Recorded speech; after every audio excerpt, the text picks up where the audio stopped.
한미 관세 협상 팩트시트 확정에도 오늘 관련 업종들의 주가는 크게 반응하지 않는 모습입니다. FOMC 금리 인하 지연과 AI 버블에 대한 우려가 외국인들의 조단위 순매도를 유발하고 있습니다. CME 패드워치의 12월 금리 동결 확률은 하루 만에 37%에서 49%로 올라섰습니다. 네, 증권부 정원우 기자 나와 있습니다. 정 기자, 팩트시트가 우리 수출에 있어서 굉장히 중요한 변수였는데 시장에서는 별다른 반응이 없는 것 같아요. 네, 그렇습니다. 이재명 대통령이 팩트시트를 발표한 시각 10시 17분쯤부터 낙폭을 좀 줄여나가는가 했던 코스피는 낙폭을 좀처럼 줄이지 못하고 지금 오히려 낙폭을 키우고 있는데요. 네. 한미 무역 협상과 관련해서 그동안 이제 눌려있던 종목들, 팩트시트 발표와 맞물려서 대표적으로 현대차나 기아의 주가가 조금은 반등하나 싶었지만 역시나 좀 미약했고요. 조선과 방산 일부 종목들을 제외하면 대다수 종목들이 좀 부진한 흐름을 이어가고 있습니다. 당초 팩트시트 발표 지연이 코스피의 조정 원인 중 하나로 지목이 됐습니다. 최근에 4거래일 연속 코스피가 상승 흐름이 있었고 간밤 뉴욕 증시 급락에다 오늘은 호재성 뉴스도 이제 통하지가 않고 그만큼 투심이 좀 불안한 흐름을 보여주고 있습니다. 네, 생각해보면 이게 오늘 하루 만의 문제가 아니고 코스피가 지난달 4천선까지는 올라섰는데 그 뒤로는 지금 투심이 계속 위축된 상태가 지속이 되고 있는 것 같습니다. 네, 가장 큰 원인으로 지목받고 있는 것이 바로 원달러 환율일 텐데요. 일단 환율 같은 경우는 오늘 1,470원 위에서 주간 거래를 시작을 했고 오늘 구윤철 부총리를 비롯해서 금융당국 수장들이 모여서 환율 구두 개입에 나섰고 그러면서 환율이 좀 급락하기도 했지만 레벨 자체는 여전히 높습니다. 여러 가지 구조적인 요인으로 환율 레벨 상승이 불가피하다는 분석이 있지만 최근 상승세가 가팔랐던 것이 좀 문제였는데요.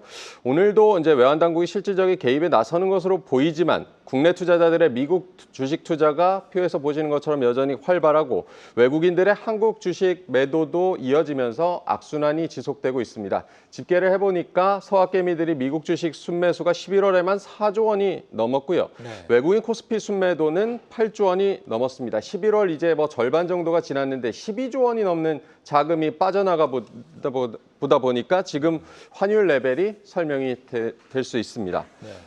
증시뿐만이 아니고 채권 시장에서도 외인들이 빠져나가는 분위기가 감지가 된다라고 하는데 이거는 데이터를 많이 못 본 것 같습니다. 어떤가요, 분위기가? 네, 이번 주 들어서 채권 시장 관계자들이 좀 패닉 셀링이다 이런 얘기들을 했었는데 네. 지금까지도 이런 패닉 상태가 이어지고 있습니다. 오늘도 얘기를 들어봤더니 패닉 상태라고 하고요. 시장에 채권 매수가 실종됐다는 분위기도 전해 들었습니다. 물론 오후에는 조금 반등하기는 했었는데 현재 지금 한국은행의 기준금리가 2.5%인데요. 직접 비교하는 이제 국고채 3년 금리 지금 거의 3%에 근접하고 있습니다.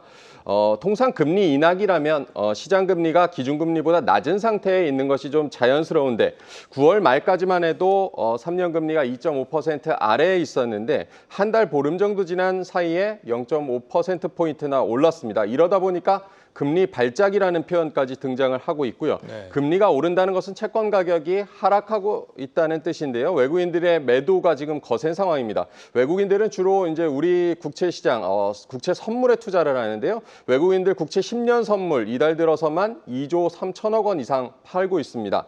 9월 순매도가 5천억 원 수준이었고 10월, 11월로 가면서 이런 매도세가 더 짙어지고 있습니다. 외국인들이 주식과 채권까지 매도에 나서다 보니까 환율이 오르고 그래서 더 한국 시장을 빠져나가는 악순환이 지금 되풀이가 되고 있습니다. 채권 시장이 이렇게 불안하게 되면 기재부가 바이백을 하거나 한국은행이 국고채를 단순 매입하면서 시장을 그동안 좀 안정시켜왔던 측면이 있는데 구두 개입뿐 아니라 이런 실질적인 조치들이 필요하다는 목소리가 채권 시장에서 나오고 있습니다. 네, 이런 자금들이 다 빅테크 AI 채권 쪽으로 흘러가는 게 아닌가 하는 예상도 드는데요. 언제쯤 시장이 좀 진정이 될 걸로 보이나요?